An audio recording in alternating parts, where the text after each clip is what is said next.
My recommendation, you don't have to follow this. You don't have to follow this. Again, you don't have to follow this. I recommend you do the potatoes first. Before the soup, start the potatoes, get them in the oven. Okay? That's like typical for me. I typically do potatoes first for anything anyway. Because potatoes, once they're done cooking, can rest for a long time. Potatoes are very, like, you know, rest worthy, right? So I would do the potatoes first. And what we're gonna do is we're gonna do potatoes au gratin, or in America, what are they known as? You don't know? Scallop potatoes, exactly. Yeah, so scallop potatoes. So what I have here is 1.5 cups of heavy cream, and I've already cut one potato into here. Okay, I got one more right here peeled. I'm just going to show you how to cut them. You're going to cut the potatoes, and you're going to cut them and drop them right into the cream. Do not put them in water, right? Because what's going to thicken this gratin? Starch from the potatoes. When we did gratin last time, what thickened it? Roux, right? For the bechamel, right? We use bechamel for the cauliflower. So we're gonna put it right in here. If we put it in water, we're gonna wash away some of that starch that we want, right? So here's how we do it. So potato, cut in half on the lengthwise, and then from here, 1/8 of an inch slices.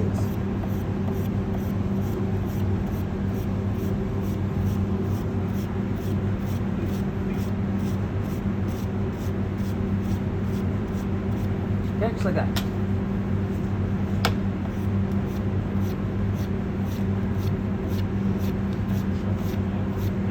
You gotta sharpen your knife, huh? What else could I do with that besides a knife with this? Yeah, you can use a mandolin, sure. Not on Friday then. Alright, so ready for my cream. 4-quart pot. Small amount of clarified butter in my pot. You don't want too much butter in there because you don't want this gratin getting greasy. Okay? You're gonna start with a tablespoon of shallots, minced shallots. Just sweating.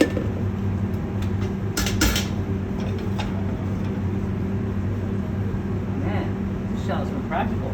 Wow.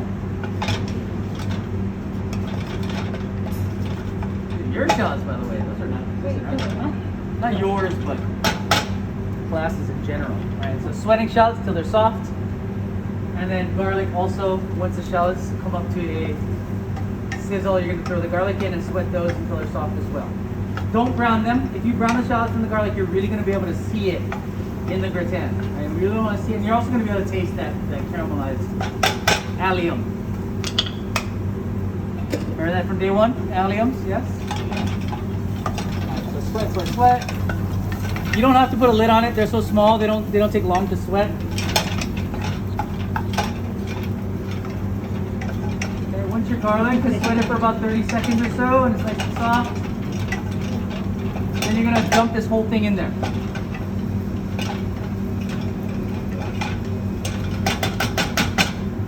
Okay, the whole thing goes right in. Cream and all. Okay, do your money favor, because cream is not free.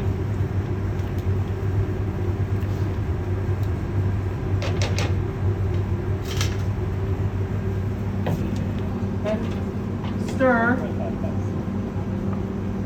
And then season.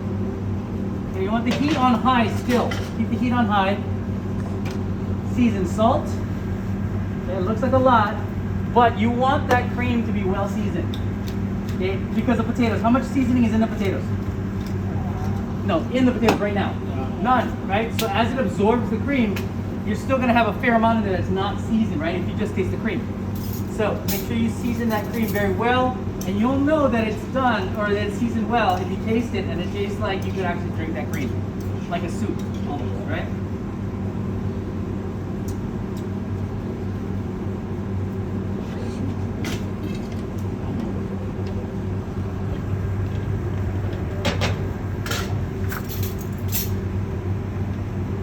And I'm there. Alright? Bring this up to a simmer. Okay, while that's coming up to a simmer, you go and get your cheese.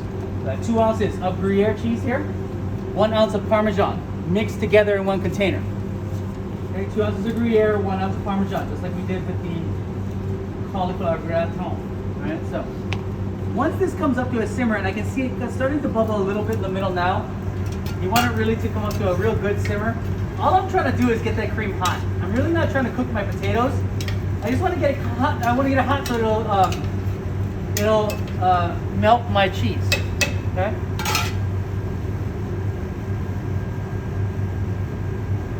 And it's almost there, almost there, almost there. The reason why we want to do this first is because it's going to cook for about 45 minutes.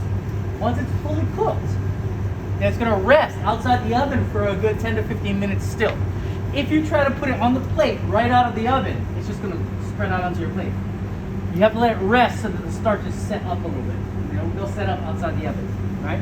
I can tell now. You see the middle is bubbling now? Heat off. I'm going to add half my cheese in now. Half your cheese. Don't put all of it in, please. Half of it only. And remember, this is a gratin. And gratin means what? What is gratin like referring to? The golden brown crust on the top of your cooked item, right? So cheese inside the cream, but then also on top of the item. So my heat is off. I don't want to cook that cheese on the stovetop, otherwise it'll get goopy and stringy and lumpy. All right, so I can tell now that it's nice and smooth. I'm gonna switch to a bigger spoon. There we go.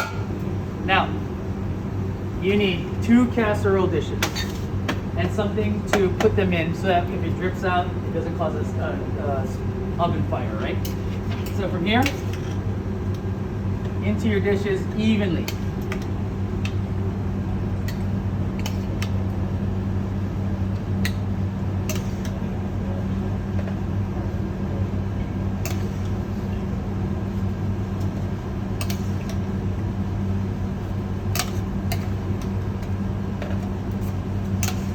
Okay, get all the potato and all the cream in there. Okay, no potato left behind, all right?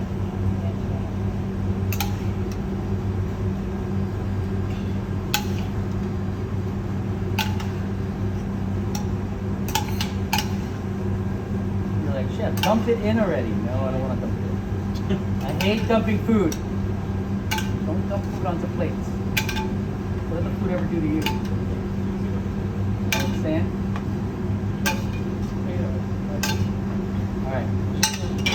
So from here, cheese over top. The rest of the cheese going over top. This looks like a lot of gratin, and it is really. All you're gonna plate up is about a half of a casserole dish. The rest of it you can put in a Ziploc bag and take it home. No, you're gonna serve it on the plate. You're gonna cut it open, right? So the rest of it you can take home and eat with your instant ramen, right? All right. That would be weird. Yes. What are those called? The dish Casserole dishes. Wait. Alright, so 375 degree oven.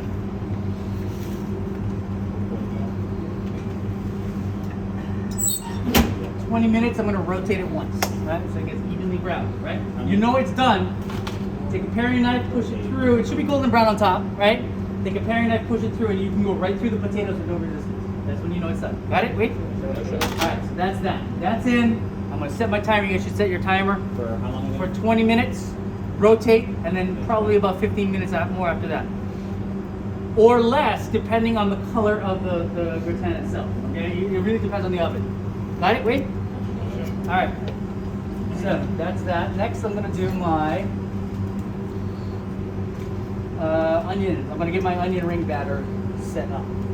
I have all the rest of my sauce ingredients ready to go too. I got 4 mushrooms already quartered, 1 teaspoon of shallots, 1 teaspoon of minced tarragon, 1 teaspoon of minced parsley, 2 tomato petals cut into perfect small dice. That's why you should have saved your tomato petals today. You guys all did, right? Again, you put it in the pan, right? 1/2 ounce of whole butter, 1/2 ounce of brandy, and 2 ounces of white wine. I'm sorry, 1 ounce of white wine. Okay? Wait. 1/2 ounce of brandy, 1 ounce of white wine. Okay? Now, broccoli rabe, I've already blanched and shocked them. You guys are going to do that at any time, at any point during the practical, right? Blanch, you're going to trim the bottom, cut off the bottom like inch. You're going to peel the bottom so you get all that fibrous skin off. And you're going to blanch it for about 60 seconds to about like a minute and a half, right? Just to get them tender, you're going to shock them, and then I would roll them in some paper towel just to wick away the moisture because you're going to end up sauteing these at the very end. You don't want them wet when you're sauteing them. Wait? Yes, Alright, onion rings. I'm gonna get in some smaller onions for you guys, because the onions we've been getting in are like bowling balls. These guys are gonna cut them about, you're gonna take off the skin. Don't cut them in half. You're gonna take off the skin, take off the root, right? And you're gonna make onion rings. So obviously we're gonna cut them into the hamburger cut this time, right? Okay, so about a 1/4 inch to a little bit more, almost a 1/2 inch thick. We like thick onion rings, don't you? Yeah, sure. Just like that.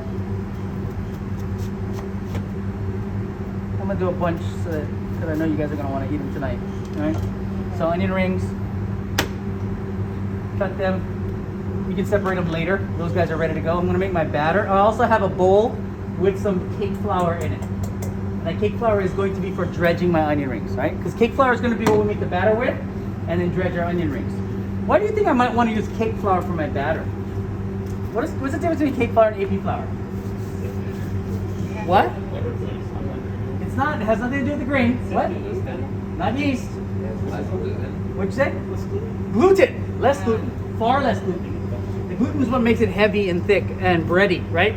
So it's very easy to make that onion ring batter or the onion ring, breading very bready if you use regular AP flour. So we're gonna use 3/4 cup of cake flour, 1/4 cup of cornstarch, and the cornstarch is gonna give you more crispness. I'm gonna combine the two, combine all your dry together. You can do that all at once. And then a teaspoon of baking powder. 1 teaspoon of baking powder to give us some lift. Oops. So I'm going to mix all that together in a container, just like that. Okay. 2 mixing bowls, 1 egg. Take one of these eggs and you're going to separate it. You're going to put the yolk in one side and the white in the other mixing bowl.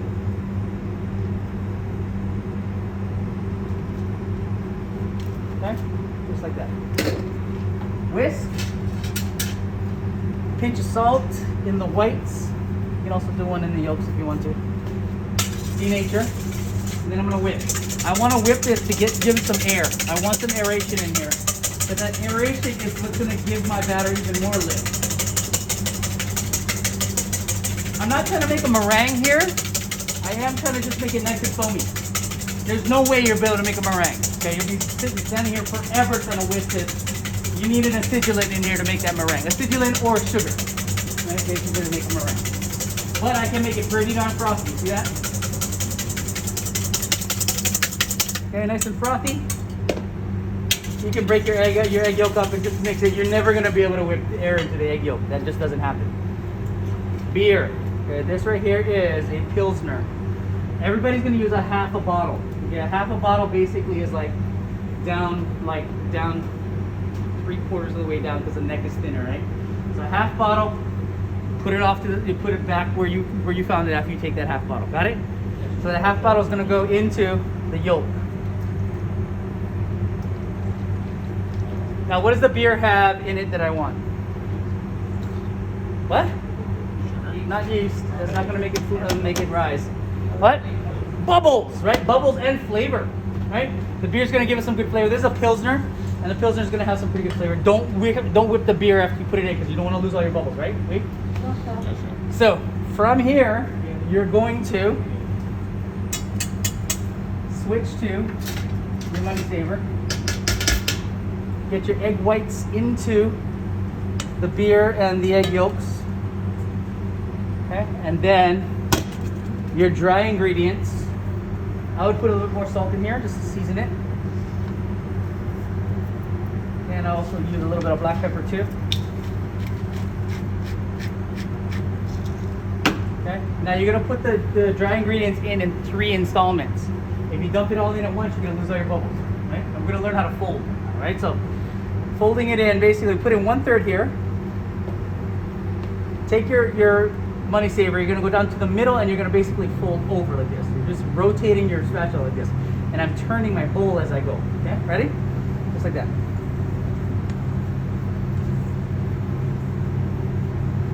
This is so I don't lose any of that aeration. And it stays nice and fluffy and aerated. chef, Wait. is there a homework for day 28 or no? I don't. I think there is on the Moodle. Yes. You can ask me after I'm done. All right. So that's the first third. Second third going in.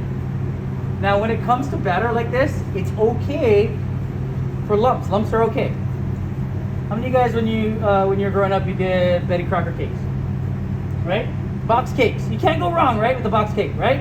And it's true. They get it down to a science. Now, those box cakes, how long do they tell you to mix them? There's an exact time. 2 minutes. 2 minutes is what it says in the box. 2 minutes.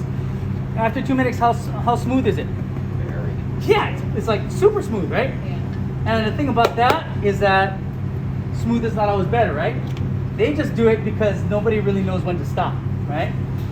If you make those cakes and you actually fold in the dry into the wet, and you keep some lumps in there, you'll come out with a better, fluffier, lighter cake. Okay, lumps are okay, all right? So once most of my lumps are wet, and I don't see a whole lot of dry, I'm gonna look at my consistency. So this consistency right here, too thick. This is too thick for the batter, right? It doesn't look very thick, right, to most people? This is too thick, okay? We're looking for, if you've ever made it before, we're looking for a tempura batter consistency, like tempura, okay? This is way too thick. So now I'm gonna add some water. The water I'm gonna add in is some ice water. We want cold water. Don't add the ice, add the ice water. And how much should we add? Until you get the right consistency. I'll show you what it looks like in a second. Okay? And I'm still very gentle. I don't want to break up. I don't want to lose too much of the bubbles.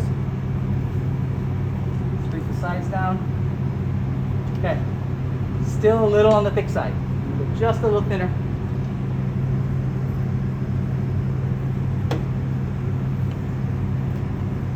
And that's about right. Okay? Take a look. See that?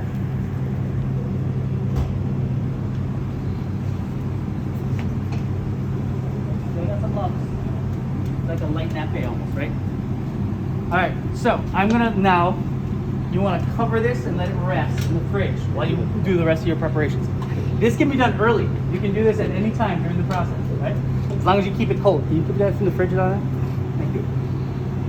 Alright, got it? Wait. When I'm ready to fry my onion rings though, I am going to check for consistency again.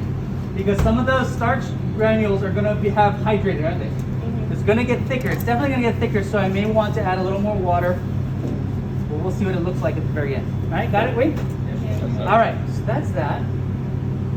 Onions. Oh no, I'll take care of the onions later. Now we're moving on to the beef. Now it's like 15 minutes before your soup window. 15 minutes before your soup window and you're like, I now want to cook my beef, right? You don't want to start the beef too late, otherwise you're going to find yourself in big trouble. Before you do that, you do want to check the temperature of your oil. Don't forget about the oil. Now, oil is going to be a saupoir, about a ½ inch of oil. Only about that much. That's all you need. Okay? Don't let it get too hot. All right? If it gets too hot, what are we going to do? Ice cube? No, add cold oil, right? I want my oil to be at 375 when I go to fry my onion rings. Right now I'm at 330 or so. Okay, so it's about 30 more degrees. I turned it up slightly so that it's going to go slowly. Now I'm ready for my beef. Okay, saute pan. Get about a ½ ounce to an ounce of clarified butter, enough to coat the bottom. Just like that. Real nice and hot. This right here is top butt steak. Very similar to filet mignon, right? Could also be compared to the petite filet, which is the top area of the filet itself, right? Lots of marbling, right? You guys are gonna get the same. If you get it, next time we may get them in tied. If they're tied, they'll have a stringer on the outside to keep their shape. Cook them like that. And when you're done cooking them, when you put them on the plate, make sure you take the string off. Okay, really. I'm gonna take off points if you don't take the string off, right? Because I don't need more fiber in my diet. I really don't. Okay, season, salt. pepper. Season both sides.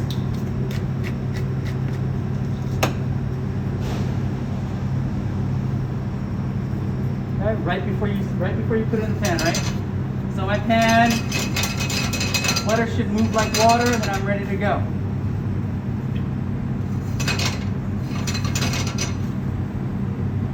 Okay, I'm still 10, 15 minutes out from my soup window, right?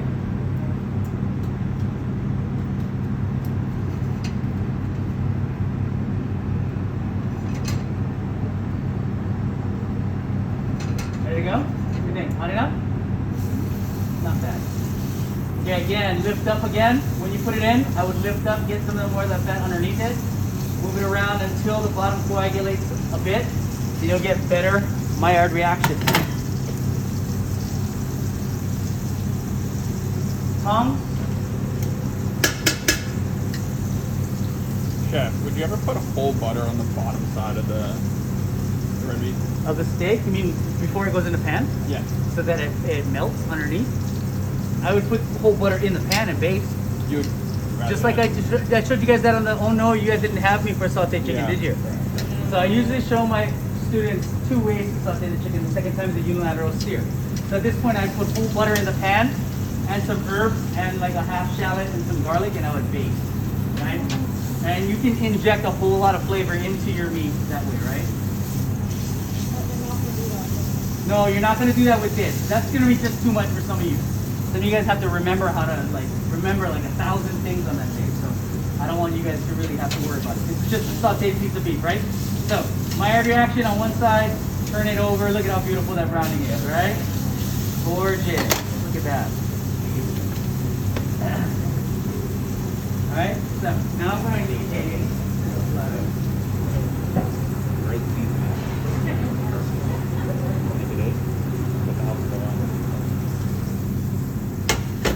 and a bowl. Or at least something metal to drain the fat off. Okay, and we're almost there on that side. I want to take it to medium rare. Now, this is a smaller steak than the one you did today. The one you did today, you pulled it out two degrees before, right? This one I go 1 degree before, right? So 129. 129. Okay. And I'm gonna finish it in the oven. So you're gonna do it in the oven, and then you're gonna check it from inside the oven, right? Wait. If you don't do that, you won't have enough time to make that sauce. I'm gonna pour off my fat, have that off to the side, ready to make the sauce. And now this guy's gonna go in the oven until it's at 129. Wait. All right. Let's make our sauce. How hot? Should you have me 375 for your gratin anyway? 375 is just fine. All right. So I'm not even gonna turn the heat on, and this is gonna be hot enough to start sauteing my mushrooms. Okay. We don't want to brown that fond too or burn the fond. So I'm gonna start scraping my fond. I want that fond. I just don't want it sticking to the bottom, otherwise it's gonna get too dark. Okay, a little more fat in my pan is good. I took off all that fat because that fat that was in there was starting to get real dark. And you don't want it to get too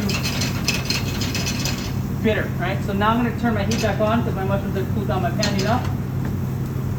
And I'm gonna start sauteing my mushrooms until I see some browning, and I'm getting there. Next, shallots. Now we're sweating the shallots. The shallots are gonna be in the pan just very briefly. The next step, the one time I'm gonna let you guys play with fire. Okay? So brandy, your ½ ounce of brandy. Just don't burn your eyebrows off, please. Okay? Off the heat, brandy in. That's on the heat, tilt and shake. That's it. Excited? Okay. All right, notice my fond came right off the bottom, right? There's no more fond on the bottom, right? At this point,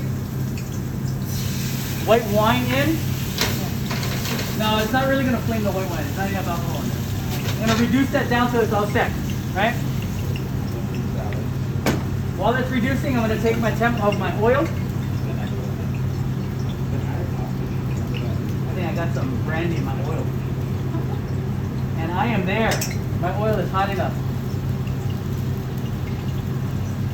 Can you grab me my onion rings, please? Or my batter. Thank you. Alright, now's the time. Bowl with my cake flour in it. I'm gonna break up the rings.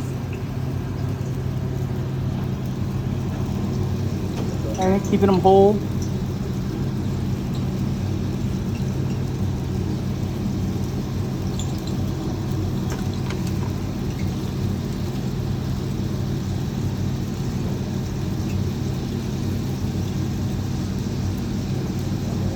Come on.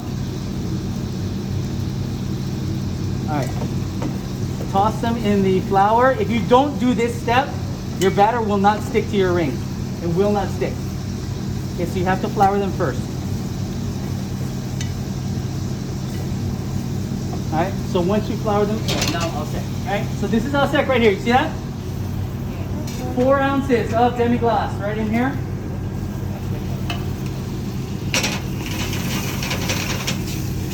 My demi-glace is plenty and thick already. I don't have to reduce it down anymore. I'm gonna hold that off to the side until I'm ready to finish it. Wait. Okay, next, onion rings.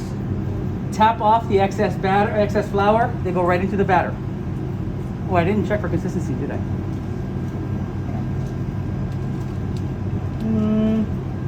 It's okay.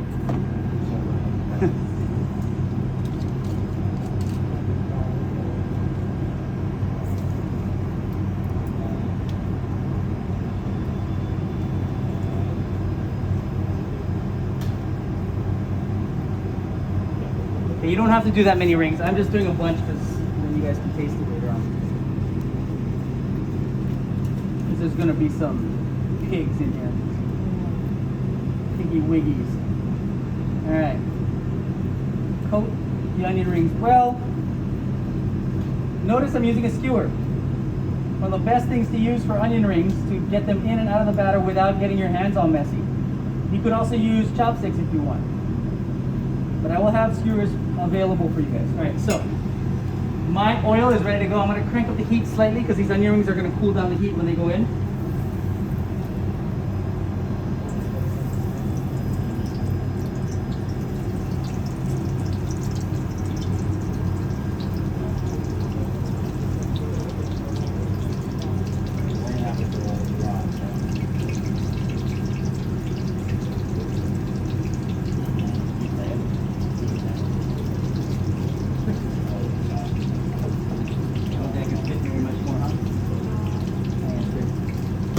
So we're going to cook them until they are golden brown on both sides, huh? Just keep an eye on them. Do not let your oil get too hot, otherwise you will burn the onion rings as soon as they go in the oil, huh? All right, I'll make the rest of this afterwards. All right, so I'm just about ready to check my beef.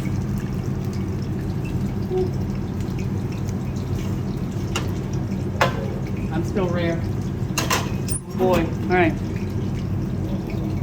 What's up, man? Hi. Oh, hi. I'm doing my demo right now. You guys want to come back? Yeah. Let's come back later. All right, onion rings. Flipping them. We're almost there. That color too. You want the onion rings to be in long enough so that the onions are cooked through. Oh, how long is that? How many of you guys ever had onion rings with raw onion in it? It sucks, right? You want your onions to be soft and tender and cooked through and delicious, right? All right. So I got that. Can you pass me a box of extra large cloves, please? All right. So I look at my sauce. My sauce is a little on the thick side, so I'm gonna thin it out, and I'm gonna use a little bit of water. Just a little bit. Turn that back on so it's nice and hot. Okay. Onion rings are just about ready to come out. As soon as my onion rings come out, I'm going to hit it with some salt. Because if you don't do it right away, if you don't salt them while they're still hot, the salt just bounces right off the onion rings, right?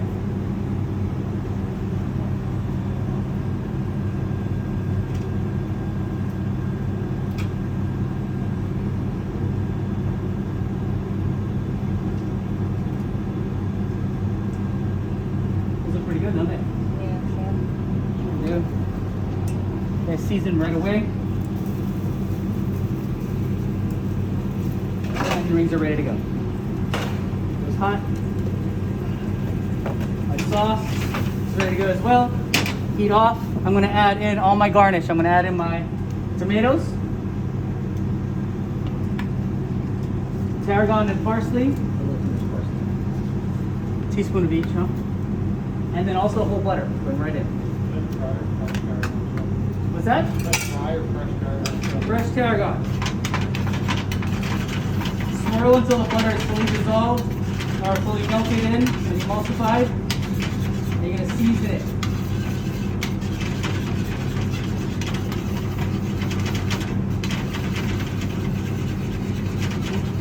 Okay, my window is just about opening, right about now. My beef should be just about ready to go.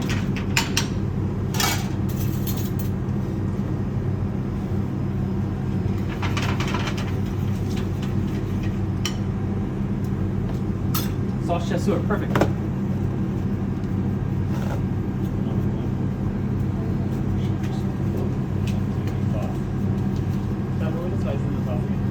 Was what? The herbs, tarragon and parsley. Tarragon and parsley. Alright, that should be just about there now.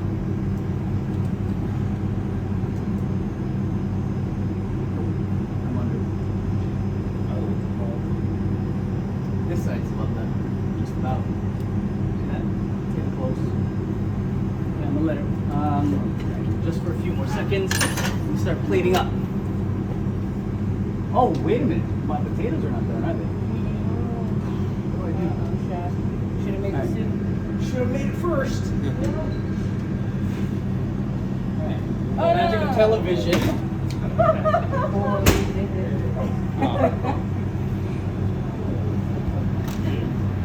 When did you do that, chef? While y'all were cooking. Alright, so rested. You see how solid they look? And they are pretty solid, right? Yes. At this point, they rested. They're still hot, though. They're still hot, so they're good to go. Alright, so from here, potatoes, I'm gonna cut just around this kind of circle right there. Okay? Ooh, plate's gonna go in the oven too, right? You get the idea. Hot plate, right? Hot plate. Okay? If it's set up, it shouldn't run all over your plate. You don't need a whole lot. Just about that much. Maybe a little bit more, huh? This America. America. Alright, so that's that. I need a large saute pan now too. Because now I'm going to do my broccoli rabe.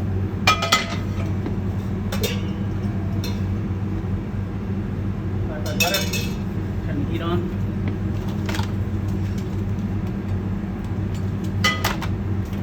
Now I'm going to take my beef out, let my beef rest.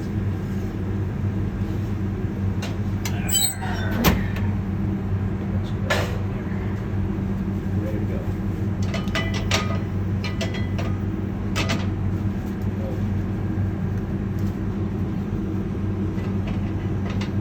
That's my pan's moving like water.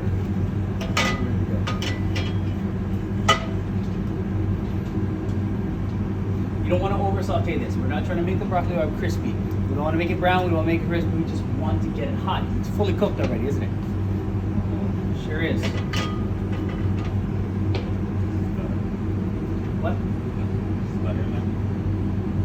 Is it ready? Is it ready? Yeah. Yeah. Salt, right? You like that? 4 years of schooling just for that. By the time we're done here, you can say that's what I can do. Yes. Look what I can do. Yeah. All right. Shore you up once again. All right, and then